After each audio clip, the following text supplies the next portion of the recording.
Quaid Azam Part 102.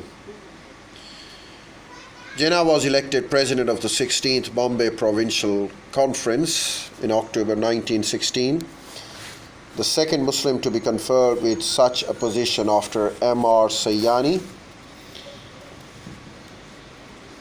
In his presidential address to the conference, Jinnah expounded his views on the central and provincial aspects of the Constitution,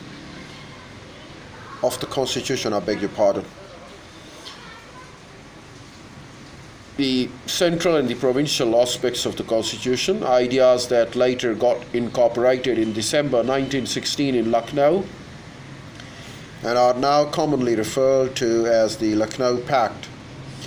This was amongst the first of the joint schemes of the reforms proposed by the Congress and the League, the foundational commitment of it being that the two parties would work together for Swaraj, or self-government, within the shortest possible time. It was also Jinnah's initiative that a decision at Lucknow was taken by the League and the Congress to appoint a joint committee to draft a bill to be carried to London for introduction in the British Parliament, for which purpose a joint deputation was also planned. The proposal could not materialize, for His Majesty's government was in no position to entertain any Indian politicians during the war.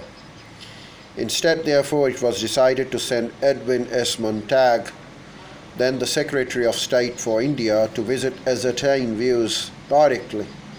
He came to India in November 1917 and returned after a stay of almost 6 months by April 1918, when he had prepared his constitutional report.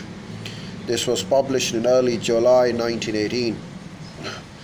Jinnah during this period also functioned as the joint leader of the two Home Rule Leagues, that of the Congress and the Muslim League, enjoying confidence of all communities, enabling him to arrange 3 joint deputations to Montague, the first headed by Tilak on behalf of the Congress and the Muslim League, second by Ani Besant on behalf of the two All India Home Rule League, and the third he led himself on behalf of two Bombay Presidency Home Rule League. Jinnah, of course, was also a part of the first 2 deputations.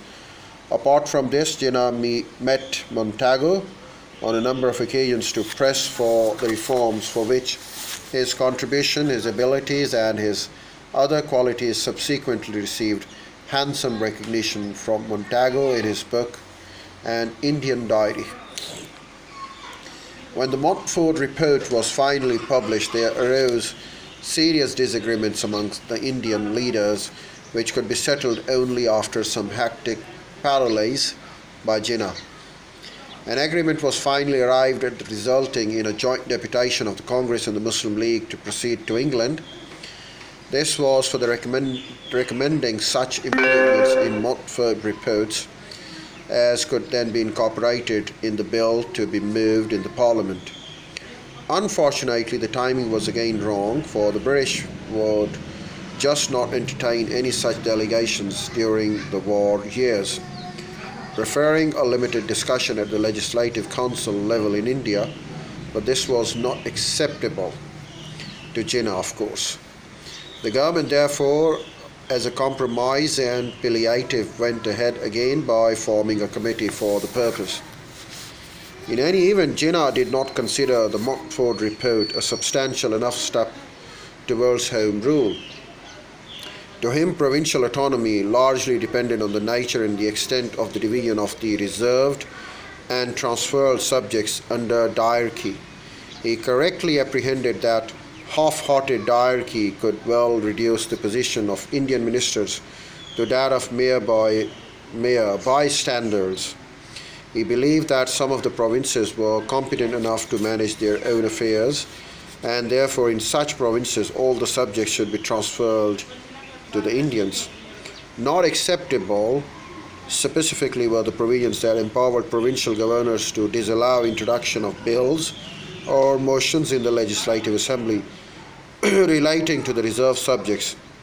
The 20 August 1917 announcement had talked of the responsible government which world Jinnah interpreted as meaning a transfer of all powers to the Indian hands, for to him freedom of the country was inseparable from responsible government.